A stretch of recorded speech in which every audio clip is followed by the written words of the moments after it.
I'm Elizabeth at Literary Princess, and today I'm doing a currently reading video. So I'm currently reading 5 books. I feel like I'm always reading 5 books, but let's jump right into them. So first up does not have a real cover because it's from the library. I don't know if the library for their hardcovers just takes off the dust jackets or something. But all of the hardcovers I ever get from the school library are naked. And I'm like, if the public library can figure out how to keep the dust jackets on, why can't you? But anyway, this is How to Suppress Women's Writing by Joanna Russ. I am reading this for my feminist theory list. I'm a little over halfway through. I'm gonna finish it today, which is Monday, so I'll have finished this by the time this comes up on Tuesday, but oh well. This is amazing. Oh my God. This is probably gonna be a 4.5-star read for me. I love this so much. So Joanna Russ in this is discussing how women's literature has been suppressed, dismissed, miscategorized, and just overlooked, and how it's like a systematic process. This isn't just like a mistake. This is a purposeful suppression of women's literature. And she goes through all the different ways that this is done. And the chapter titles are the ways. So prohibitions, bad faith, denial of agency, pollution of agency, the double standard of content. It's so good. It's so true. This is going to be so helpful for my dissertation, because part of what I am looking at is, okay, why are we not reading these women writers? Why has nobody ever heard of them? Aside from a few academics who are like trying to write papers on them and bring them back. But why are they not getting taught in Brit Lit classes or Intro to Lit classes or high school literature classes, when a lot of them are just as good as the works that we do read in those classes that are by men? So this is fantastic. I'm so happy I picked this up. Joanna Russ is actually a science fiction writer as well as a literary critic. And I got turned on to her by my cohort mate who does science fiction and feminism.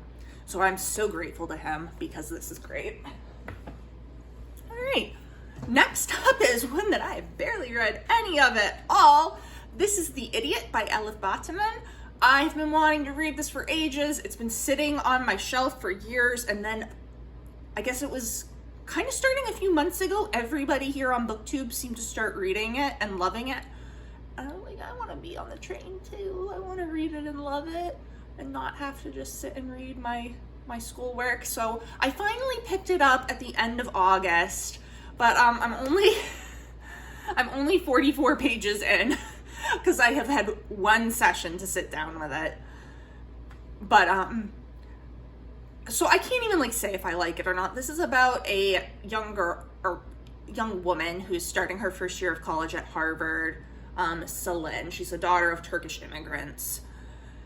And she's just kind of trying to get into the swing of things at Harvard and figure out where is her place as of page 44.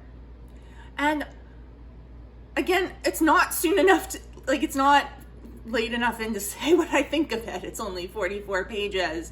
I am kind of surprised at how simple the writing style seems so far. But I think that is to mimic the mind of this 18-year-old who's just starting college and really is still essentially a child and just starting on their academic journey. And I think that it does that pretty well. So maybe I'll actually get to read this soon. All right, and then next up is another one for my exam readings, because most things are from my exam readings. This is Barchester Towers by Anthony Trollope. I'm currently halfway through this. And it's funny. It's quite funny so far. I have been getting a little bit bored at some parts, mainly with the men. So this is about basically a struggle for power in this parish of Barchester, and there's been a new bishop appointed, but he clashes with the son of the old bishop, who's the archdeacon, and then there's this question of who's going to be appointed as the warden of the hospital, and everyone's kind of getting involved. It's this power struggle between various members of the clergy and their wives and other female relatives. So I've been finding the parts with the women really interesting, and then the men come on and I'm kind of like, all right, get out of here. Which I guess is just me being more interested in women in literature than men in literature. But Trollope's a great writer. He's quite funny, like very ironic, very similar to Margaret Oliphant, who actually, so this is a series that's the Barchester Chronicles, or the Chronicles of Barchester. Chronicles of Barsetshire. Or Barsetshire, I don't know. But so Margaret Oliphant's Chronicles of Carlingford were kind of based off this. So I can see a lot of similarities there. And I mean, even kind of like the humor of Jane Austen a little bit, like the very subtle kind of irony that she has. And maybe even a little bit of Thackeray, you know, with Vanity Fair and kind of his satire of that. Because this is kind of social satire. So I'm liking it so far, but there are some parts where I'm like, move along.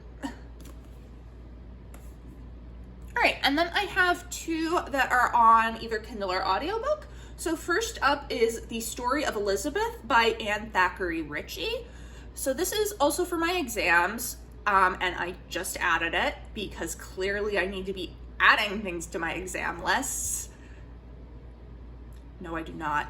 But so Anne Thackeray Ritchie is actually the eldest daughter of William Makepeace Thackeray, who wrote Vanity Fair.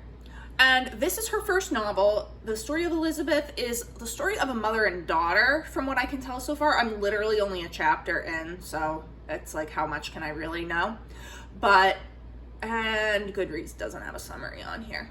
Okay, anyway, so the idea is there is this girl, Elizabeth, and she is living in Paris with her mother, and they seem to both be kind of in love with the same man, which is awkward.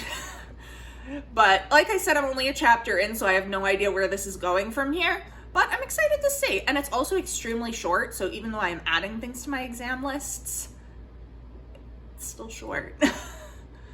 And then next up is one that I've been reading for like the past 3 or 4 currently reading videos. I feel like this is The Beast's Heart by Leaf Shallcross. So I am 78% done with this audiobook. I'm reading it on Libby. So I've gotten it out of the library, and I had read about half of it, and then my loan was up and I had to return it because someone else had it on hold, so I had to wait, and then I got it back, and then I just wasn't in a reading mood, or a listening to audiobook mood, I guess I should say. And then, so my loan would have been up today, but I was able to renew it, so I have another 21 days with it, so hopefully in 21 days I should be able to finish this. But this is a retelling of Beauty and the Beast, set from the Beast's point of view, and I really love it. It's fantastic. It's a very quiet retelling, not a lot of action, it's very character driven, and I'm just really enjoying it. I'm enjoying listening to it, and I should probably just frigging sit down and listen to the final 3 hours of the audiobook. But I don't know, I haven't been in the mood. When I'm in the, I usually listen to audiobooks when I'm in the car, and like when I've been in the car, I'm like, I want to listen to music. And then I sometimes listen to them while I'm cooking, but I haven't wanted to then. And then sometimes I listen to them when I'm playing with the cats, but I also watch YouTube videos while playing with the cats, and I've been more wanting to watch YouTube videos, so I don't know. I need to finish this. I intend to do a Fairy Tale Friday video on it. I'm really enjoying it. There's no good reason for me not to finish it. So yeah, The Beast's Heart. Next time I do a currently reading video, this will not be on it because I'll be done with it. All right, and those are the 5 books that I am currently reading. So let me know down in the comments below, have you read any of these? What did you think? And what are you currently reading? It's been great chatting with you. I will see you soon. Bye.